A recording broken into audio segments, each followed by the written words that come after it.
बच्चों ये क्वेश्चन भी यूनिक टाइप का क्वेश्चन है, मतलब थोड़ा कॉम्प्लेक्स लिख दिया है, प्रोसीजर तो वही रहेगा। Let's see. तो फर्स्ट टर्म को अगर हम मल्टीप्लाई करेंगे तो एक्स स्क्वायर प्लस एक्स हो जाएगा।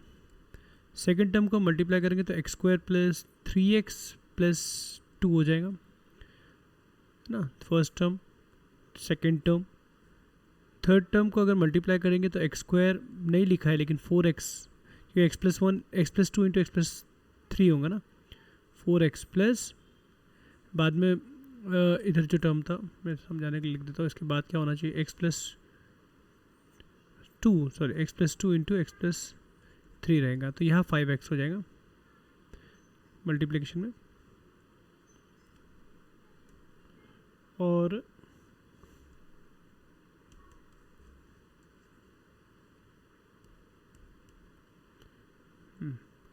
मल्टीप्लाई होके 6 हो जाएगा, और ये ऐसे ही चलते रहेगा, लास्ट का टर्म हमें दिख रहा है। तो मतलब अगर थोड़ा सोचो तो लास्ट में स्टार्ट ये 1 से हुआ है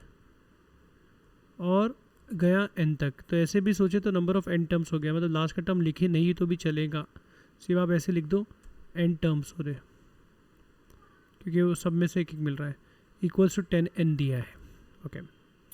तो n टर्म्स हो रहे, तो एक्स स्क्वायर जो है ये एक्स स्क्वायर ये भी n टाइम्स आ गया होगा, तो n एक्स स्क्वायर हो जाएगा, राइट। अब x के जो टर्म्स है ये x, ये 3x, ये 5x, तो x कॉमन निकलेगा तो यहाँ हो जाएगा 1 plus 3 plus 5 up to n terms, plus बाद में क्या चल रहा है, यहाँ कुछ नहीं था तो ज़ीरो था एक तरीके से, 2 से स्टार्ट हुआ, 2 प्लस 6,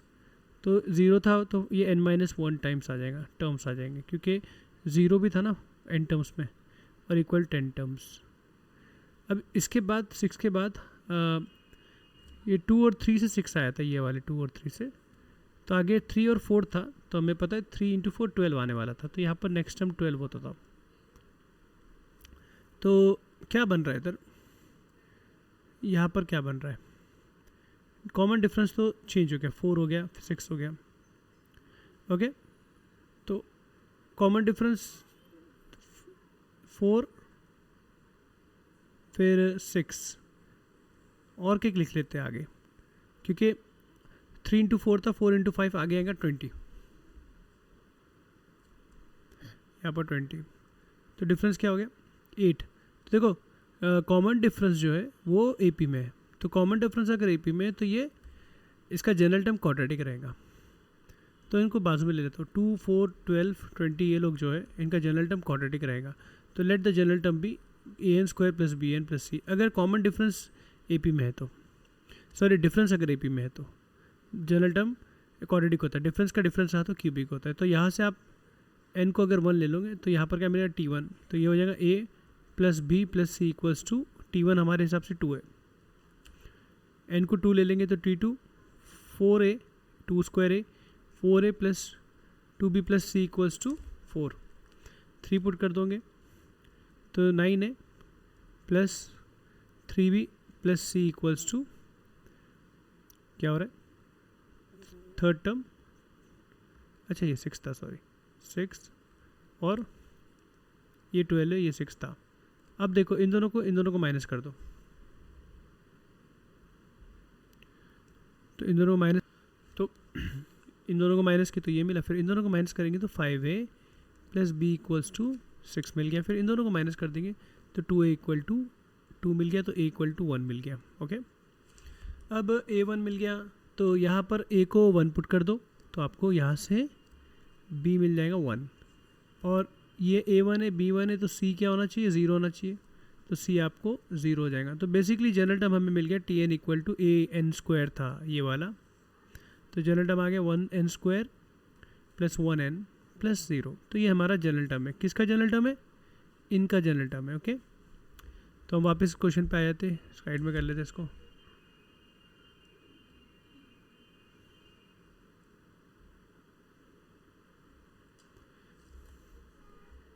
तो इधर ही कर लेते, देखो तो हम ये जो इक्वेशन है इसको पहले तो n² आया, फिर x, अब सम AP का फॉर्मूला लगा लो, ये n² हो जाता है, फिर यहाँ पर जनरल टर्म मिला में तो ये r² प्लस r हो गया सिग्मा, क्योंकि जनरल टर्म का सिग्मा लगाएंगे तो मिलेगा ना, r इक्वल टू 1 से स्टार्ट हो n-1 तक